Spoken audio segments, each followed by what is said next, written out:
Thank you for the memorable talk, Dr. Neva. My name is Lucy Taylor, and I'm a junior and member of the TEDx Youth Club here at Swickley Academy. It is my pleasure to introduce Mr. Robert James. Robert graduated from Swickley Academy in 1985. After graduation, he pursued a bachelor's degree from Boston College, a law degree from Georgetown University Law Center, and a master's of business and health administration from the University of Pittsburgh. He currently serves as the director of the Office of Inclusion and Engagement at the University of Pittsburgh School of Business. He has served as vice president for Allegheny Health Network and Highmark Health, and in leadership roles across the business, healthcare, and education sectors. Robert dedicates his time to serving Western Pennsylvania. In 2022 and 2023, he co-chaired the NACD Three River Chapter's Future Board Leadership Symposium. He serves on the executive committee of the Pittsburgh Opera and on the board of trustees for his alma mater at Swickley Academy. Robert is the host of the University of Pittsburgh Business School's podcast, Bridges Beyond Business, addressing how purpose-driven leadership can strengthen communities and drive meaningful impact. Early in life, Mr. James realized that one act of inclusion can make an immense difference in people's lives.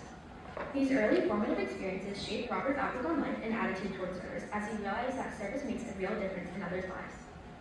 Please join me in giving a warm Swickley Academy welcome to Mr. Robert James. Good to be here. First time I've been up here in my 50 years of being affiliated with Swickley Academy, so it's a real pleasure.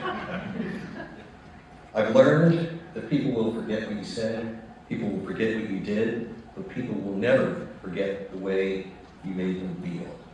Dr. Maya Angelou, the late great poet. I don't know how I'll be remembered or if I'll be remembered at all, but if I am remembered, I hope it's for making good use to the gifts that I've been given, and that I will always be operating in a service capacity. What I found is that during my life, belonging, starting from the beginning, has been something that really has been my purpose. And so I'm pleased to be able to share my story here at Swickley Academy with you. This is my nursery school, and I think you can see a picture of contentment when I started nursery school.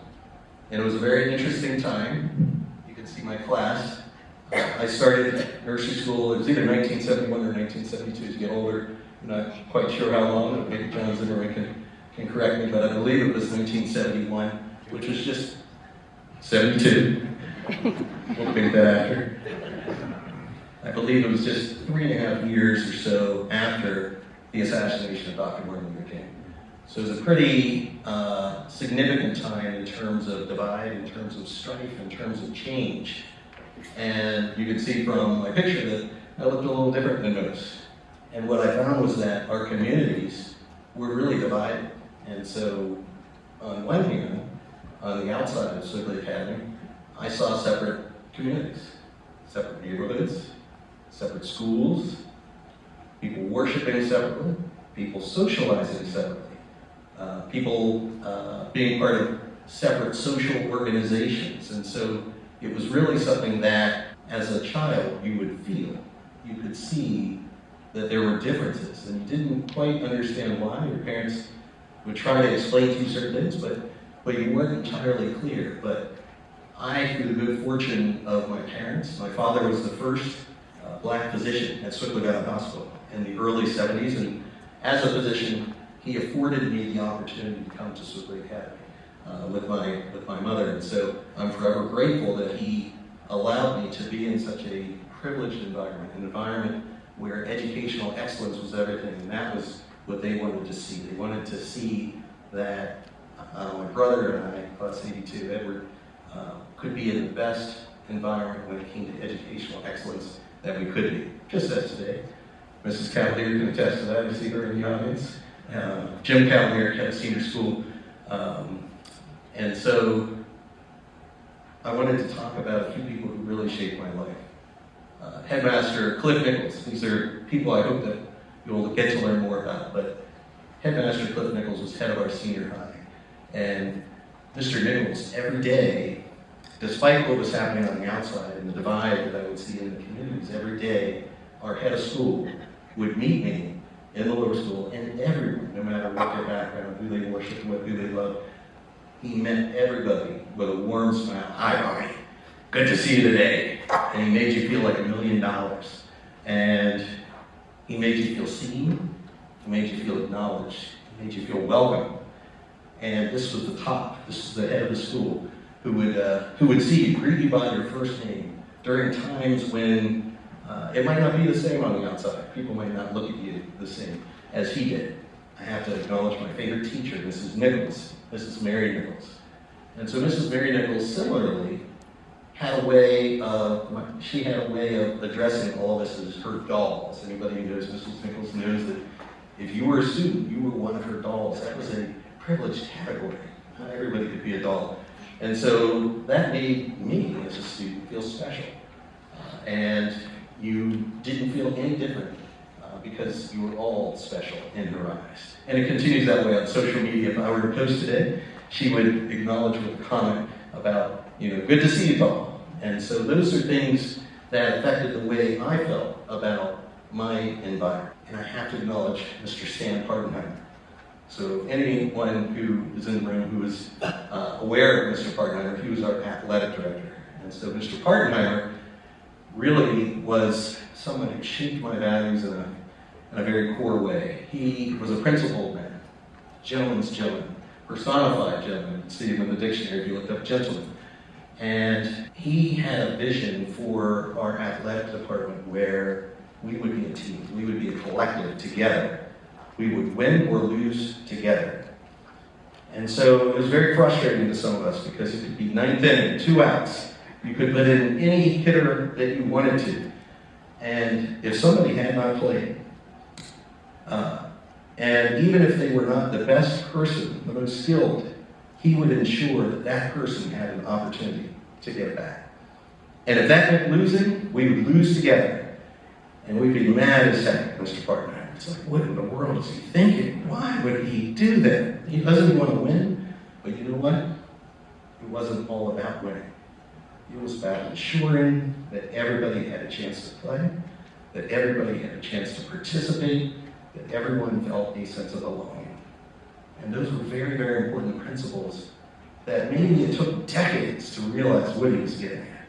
But once you realized where he was going with that philosophy, it's one I think today, more of us would be better off, our world would be better off with more Stan Partenheimers. And while I don't have his picture, I have to acknowledge, I mentioned Jim Cavalier, and please give Mrs. Cavalier a hand. She still is a member of our community. Mr. Cav is a member of our community for 50 years, and he was somebody who, and similar to Cliff Nichols, always welcomed him. And even after he had retired, was welcoming and would be involved in the academy. And that's who we are as a community, as a culture. In addition to being welcomed by Cliff Nichols widened the circle here at Swickley Academy by bringing in this beautiful woman. So this beautiful woman is my mother, Jen James, for those of you who might not know. And so my mother was the first black teacher at Swickley Academy in the mid-1970s. First as a substitute and then as a full-time teacher. And Cliff Nichols had the vision of ensuring that we brought in the best and the brightest for our faculty, and it didn't matter who you looked like. And so my mother became an integral part of the Swickley Academy community, proud Swickley Academy member, going on to start what was really one of the first Black History Month celebrations in the city of Pittsburgh.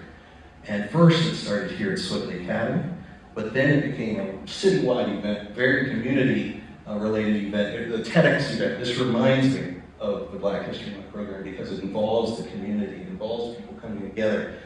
Pam Gregg, a member of our Swickley community, became her partner in putting on that Black History Month, and they would do plays together. And so, once again, this is who Swickley Academy is. We widen the circle. We welcome other cultures. We welcome excellence, and we want our kids to be exposed to that excellence.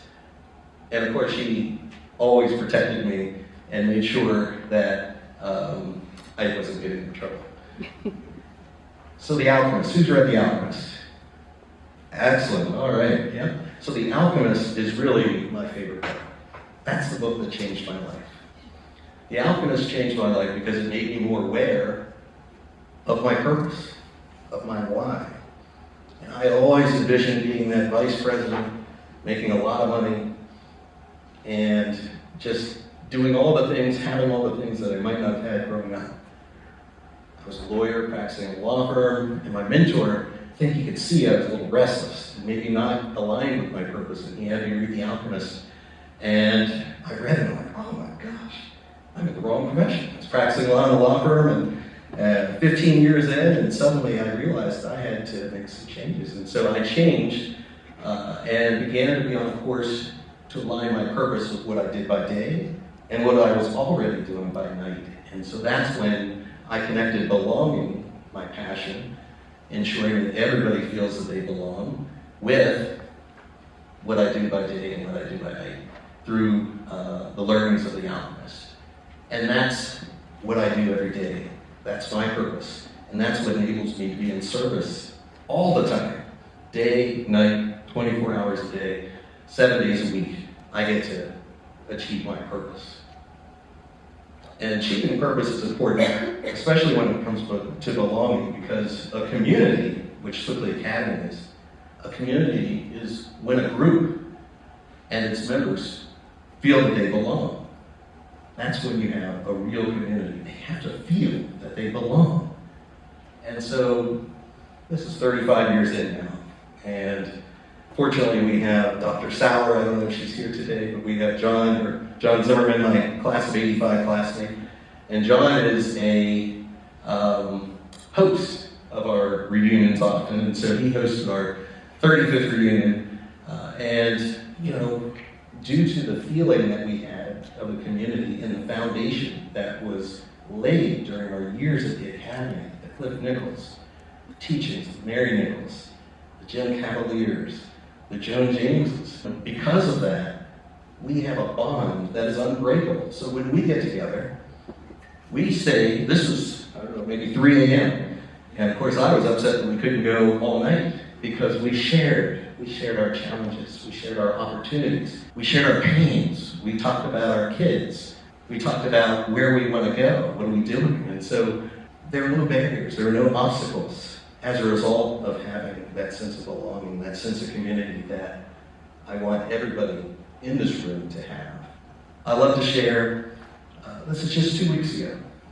You might know Valerie Gators. Valerie's another class of 85, and so I'm sitting there at the House of Representatives, Pennsylvania, State Capitol. And of course, I get no notice. I shoot her a text, Val, I'm here. What's going on? Oh, Bob, come by my office. No hesitation, no barriers, no questions. Why didn't you give me notice that you were coming? No, she wanted me to come by her office immediately. And we met on the House floor of the Commonwealth of Pennsylvania. And immediately she said, I want you to meet the Speaker of the House. Talk to the Speaker of the House. And she quickly arranged for that, arranged for me to have a photo. But these are the type of relationships that come after having really put in the work that as teachers and the faculty members did in terms of assuring that we had our psychological safety, the empathy, the trust, the authenticity. And I love to see when our community is actualized. So this is our 40th reunion from Swickley Academy, where it looks like they're just kind of standing around watching. But we had a classmate who insisted on being a part of the reunion. But there was only one problem. He was in outer space. This was our astronaut alum, Michael Fink. And so we had an opportunity to bring him in for 30 minutes and to watch him doing flips and talking about his experience in outer space. And so for him to take time when he's in outer space to want to connect with our community, our class of 1985, to share stories, to share love, and to share his experience of being in outer space, I don't know that we can get too much better than that. And so I wanted to share that picture with you. That's all I can share, only just due to different privacy and commitment that I made to him. But you can see the level of captivation by my classmates. But I think one of the biggest times when Swickley Academy touched me, Joan James, who, as I mentioned, was our teacher here, when she passed away, and she had been in the adult for probably 10 years, but Swickley Academy immediately called Ashley, John Zimmerman, Dr. Sauer. They rallied together. They wanted to make sure that we had pictures and we had an accurate history to tell about what she had done during her time at the Academy. And so this is a picture at the funeral of some of the alums of the faculty members. You see Dr. Sauer, you see John, Class 82, Edward James, and Patrick Finley. And so Swiftly Academy showed up, and that's what you want. When you most need it, when you're grieving, when you're going through a tough time, does your community show up? Do you have a foundation where they would want to show up? Do you know one another? Have you gotten to know one another? Were you empathetic to one another at times during school? Or were you not so nice? We want that culture where you're nice, you love one another, connect with one another, smile to one another, speak to one another. Everyone, doesn't matter if you're jock, if you're the nerd, the smart one. You don't see those differences. Certainly don't see them 35 years from now, 40 years from now. Rather, we are a community. I leave you with a photo from our 40th, which was held at Dr. Sauer's house. And this is what Dr. Sauer does. She ensures that our alumni feel that they belong to our community, that they are still connected to our community. And so Dr. Sauer at her farm, John Zimmerman hosted my class of '85 for our 40th meeting in October. And I think you can see that everybody's pretty happy. And we recognize that our sun is setting. But I think what I want to leave you with today is that while our sun is setting, and while I'll have to hand over the torch, the leadership, the stewardship that I have, let's say, as a board member, I want to make sure that Swiftly Academy is in great hands to come. And so I'm relying on you as students. I'm relying on the teachers and the faculty, and of course the board, to ensure that the school is going to be in good hands 50 years from now. Because I know that when I started in nursery school, the board probably couldn't have envisioned me being a board member at that time. But you know what? They knew about good stewardship, and they knew that they wanted good people on the board who could govern during any time. And so I might have been a good person at this time. And the question I ask you is, are you going to be prepared? Not only in terms of your acumen, your intellect. We know you're going to have the substance. We know you're smart. But are you going to be able to also have the belonging acumen, the community acumen, to ensure that in the future, our school's in good hands, our community here is in good hands, and the communities in which you engage are in good hands. So I leave you with that thought. I appreciate you, I love you, and look forward to hearing what you're doing in the future.